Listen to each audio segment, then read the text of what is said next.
Okay, let's unpack this. We're starting today with a classic, really high-pressure dilemma. Hmm. Imagine this. You're covering a patient. They urgently need a new antibiotic, and the pharmacist is on the phone. Mm. They need the full allergy and previous antibiotic history, and they need it right now to avoid, you know, a life-threatening interaction. Right, a very common scenario. Exactly. But standing right there with you is the patient's relative who is very protective, and they object adamantly. They're saying, that information is private. You cannot share it with anyone. Oh, that's tough. So as the clinician, what do you do? How do you navigate that collision between your immediate duty for safe care and your non-negotiable duty to protect patient confidentiality? And that exact moment, that ethical tightrope you have to walk, that is precisely why this deep dive is so critical. It really is. The choices you make there under that kind of pressure, they define not just your professional judgment, but, your legal compliance within the NHS. Absolutely. Yeah. So today, we are going to be extracting the most important insights from the guidance that governs all of this. We're focusing on the bedrock principles from the General Medical The Council, GMC, yeah. the operational standards from the Caldicott Principles, and crucially, how all the data protection laws, UK GDPR, and the Data Protection Act, how they layer on top of all that. And our mission here is to move beyond just, listing the rules. We want to give you a clear framework, some specific memory aids, and the stepwise actions you actually need to navigate these scenarios. Ones that come up all the time. All the time. We want you to internalize this motto. Share the minimum necessary for a justified purpose with the right people and document everything. Okay, let's get into the foundations then. Let's do it. So the first thing to establish the foundational layer is that confidentiality isn't just some polite option. Yeah. It's fundamental to the clinical relationship. Right. Without that trust, that core belief that their information is going to be held securely, patients just won't be honest with you. Right. And that directly compromises their care. And the GMC provides the absolute gold standard for this, doesn't it? They lay out 8 core principles. We don't need to go through all 8 right now. But what's the central theme they impose on every single clinician? The core theme, if you boil it all down, is this requirement for really rigorous justification and control at every single step. Justification and control. Exactly. The GMC requires us to justify the purpose for sharing, to make sure we're only using the minimum necessary information, and to maintain total security. The principles cover the entire life cycle of that data. So from seeking consent all the way to who has access at the end. All the way through. So it's not just about keeping secrets. It's about, the active governance of sensitive information. I see. And when we talk about that kind of governance within the NHS, we have to talk about the Caldicott Principles. Immediately, yes. They're tested all the time because they translate the GMC's ethics into actual NHS operational practice. Okay, so which of the Caldicott Principles are the highest yield? The ones you see in scenarios day in, day out. 2 really stand out. First is the classic minimum necessary rule. So if a patient has a severe viral illness, you don't need to tell the physiotherapist their entire psychiatric history. Of course not. You just share the relevant infection risk and, their isolation status, the minimum. And the second one is the no surprises rule. Patients should always be informed about how their information is being used. Transparency is key. That makes perfect sense. But here's where it can feel a little contradictory. The sources are really clear that the duty to protect confidentiality can sometimes be secondary to the duty to share. That's a really tough thing to synthesize in the moment. It is, but it's the crucial insight. The Caldicott guidance explicitly balances those scales. The duty to share for direct patient care or for immediate safety can be just as important as the duty to protect. So back to our opening scenario. Exactly. The risk of a dangerous drug interaction outweighs the relative's objection, but only if the sharing is proportional. Okay, so we've got GMC ethics demanding control and transparency, and then Caldicott demanding this practical proportionality, even overriding objections for safety. Is there a quick mental checklist for this? There is, yeah. To bring those together quickly, you can use the memory aid CalM8. CalM8. It's your rapid cognitive filter. Clarify purpose, apply minimum, limit access, meet the law, and keep those 8 GMC principles in mind. It ensures you don't just act, you justify and control the action. Okay, I like that. So now we have to layer in the law, because the ethical duties are only half the story. They are. You have to satisfy 2 parallel legal frameworks. The common law duty of confidentiality, and then the modern one, UK GDPR. Right, and the interaction between these two is where I think most people get confused. So let's slow down here a bit. Good idea. We hear common law is older, maybe simpler. Where's the real tension? Can GDPR stop a disclosure that common law would permit? Or the other way around? That tension point is exactly what the exam tests. So the common law duty is ancient. It's based on the idea of confidence. It governs the disclosure, the act of telling someone what you were told in confidence. So it's focused purely on the secret being told. Correct.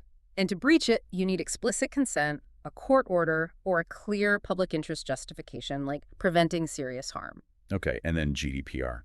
UK GDPR and the Data Protection Act are different. They govern the entire processing of personal data, accessing it, storing it, sending it. It's much broader. And health data is what they call special category data. Because it's so sensitive. Exactly. And that special category status forces us to meet two conditions at the same time for any processing to be lawful. You need an Article 6 basis, like fulfilling a public task. Like running the NHS. Right. And you need a strict Article 9 condition, like processing that's necessary for providing health care. So why is it so vital for a clinician to understand this layering? Well, for standard immediate patient care, the justification usually satisfies both automatically. You have consent to treat, that covers common law, and providing health care covers GDPR. The problem starts with non-direct care uses. External requests. External requests, exactly. Like, imagine a university researcher asks for anonymized patient data. This isn't direct care. Right. You might feel it's ethically justified, public interest in research, which might satisfy common law. But under GDPR, you need to be absolutely certain you meet the specific legal conditions for research processing. If you satisfy common law but fail the GDPR check, The whole thing is unlawful. the sharing is unlawful, right. and the reverse is also true. You have to check both boxes every single time the purpose is an immediate treatment. That complexity really moves us perfectly from the theory into practical action. We need a stepwise approach for these dilemmas. A framework for rapid, justified decisions. Yes. So let's break it down into 5 essential steps. Step 1, purpose first. Before you even think about sharing, you have to identify a legitimate, justifiable purpose. Is this needed right now for direct care or safety? Then step 2, limit to minimum necessary. Proportionality is everything. You need a brief summary of the allergy, not the last 10 years of the patient's notes. Step 3, verify and secure. This is completely non-negotiable. You have to verify the recipient's identity, especially if they're external or on the phone, and use approved, secure clinical systems. Personal emails? WhatsApp. Automatic fail points. Every time. Then step 4, establish lawful basis. Do you have consent? If not, are you relying on a clear legal duty or a strong public interest justification to override that? You have to know the specific legal peg you're hanging the decision on. And finally, the most important step in some ways. Step 5, document. Accountability. It all hinges on this. Record what you shared, with whom, why you decided it was justified, and under which justification. So to remember those 5 steps under pressure, is there another mnemonic? There is. We recommend the quick checklist mnemonic PRIVY. PRIVY. Purpose first, reduce to minimum, identity and security, valid basis, and your record. That's good. Okay, let's make this practical. What do I actually say? What if a patient pushes me for absolute secrecy about something sensitive, like drug use or a self-harm risk? You have to manage their expectations, but do it honestly and with empathy. You simply can't promise absolute secrecy if serious harm is a risk. So what's a good phrase to use? A good model phrase would be something like, I understand this is difficult, but I can't promise to keep the secret if there is a risk of serious harm to you or to others. My duty is to ensure your immediate safety. And then you add the bit about proportionality. You do. You say, if I do need to share, I promise I will only share the minimum necessary details with the necessary clinical team, and I will explain to you why. That's perfect. Yeah. Manages the confidence, it upholds the duty to share, and it commits to that minimum necessary rule. It covers all the bases. Okay, let's dive into some scenario patterns now. This is where the exam really tests if you can apply all this under pressure. So let's revisit scenario 1. The pharmacist needs the allergy history for a safe prescription, but the relative objects. The low-scoring answers here are, what, declining to share completely? Right, which puts the patient at risk. Or the opposite, oversharing the full notes, which violates the minimum necessary rule. So the best action is what? The best action is to calmly explain the situation to the relative, stating that your duty to ensure safe patient care today requires sharing the minimum necessary information. Just the allergy history. Just the allergy history via approved, secure systems, and then documenting the interaction. You're overriding the third-party objection because the direct care justification is so robust. Okay. Now for a higher stakes one, the external request. Scenario 2.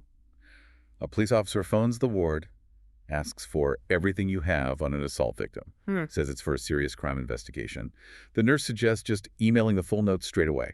And this scenario it's a gold mine of confidentiality traps. It's testing every single part of the PRIVY framework. So what's wrong with the request itself? Well, first, the officer's asking for everything. That's a massive overshare. Violates the minimum necessary rule. Immediately. Second, they're on the phone. Their identity is totally unverified. And third, the nurse suggests using unsecure email for the full notes. It's a cascade of errors. So if we follow the steps, what does the ideal action look like? The ideal response starts with delay and diligence. You must first verify the officer's identity and their legal basis for the request. Do they have a court order? Or is it just a serious crime justification? Right. Then you share only what's justified and the minimum necessary. Maybe you just confirm the date of attendance, not the entire sensitive history. And crucially, you never use unsecure channels, and you document who, what, why, and under which justification you proceeded. It's about that verification and proportionality before any breach of confidence happens. Precisely. This really highlights why just relying on that old common law justification of public interest isn't enough anymore. You have to satisfy the verification and security demanded by GDPR, and the minimum necessary rule from Caldicott. So the old duty told you if you could disclose, but the new frameworks tell you how and how much. That's a perfect way to put it, yes. So let's pull those traps together. What are the key red flags the exam uses to trip us up? The sources are very consistent on this. Number one, any requests for everything or all records, it's always a failure of proportionality. Right. Number two, unverified communication. A caller who won't give a verifiable reference, an email from some random address. And number three, using insecure technology, especially personal messaging apps like WhatsApp for identifiable clinical data. And the final ethical red flag, promising absolute secrecy when there's a risk of serious harm or a safeguarding issue. That's right, because your primary duty in that moment shifts to protection, which requires you to break confidence. The best decision is always the one that minimizes the disclosure while maximizing safety. Okay, so what does this all mean when we put the CalM8 and PRIVY frameworks into practice? It boils down to three core concepts from this deep dive. I'd agree. One, you must always choose the option that successfully combines the duty for safe care with the necessity for minimal disclosure. Those two have to be in your top-ranked answer. 2, you need a justified purpose and a lawful basis for every single decision. That means either you have robust, informed consent, or you're relying on a clear legal or public interest exception that satisfies both common law and GDPR. And 3, accountability. It's built on using secure channels and documenting the decision, the rationale, and the recipient every single time. If it's not documented, it didn't happen, and you were professionally exposed. That feels like a really comprehensive synthesis of the ethical, practical, and legal requirements. It is. And, if we look ahead, this raises a really important question you should be thinking about.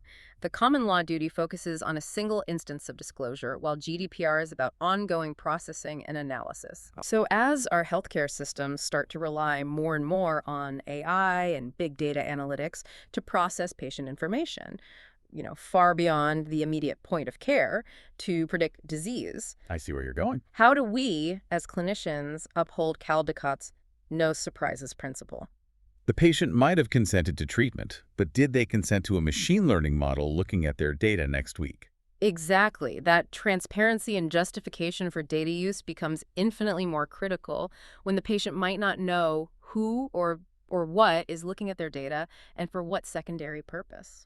The principle still has to be the same, though. The principle remains the same. The justification must be clear, even when the recipient is an algorithm. That is a fascinating and highly relevant thought on the future of this duty. It's the next evolution of clinical responsibility, I think. Well, thank you for guiding us through this high-stakes terrain.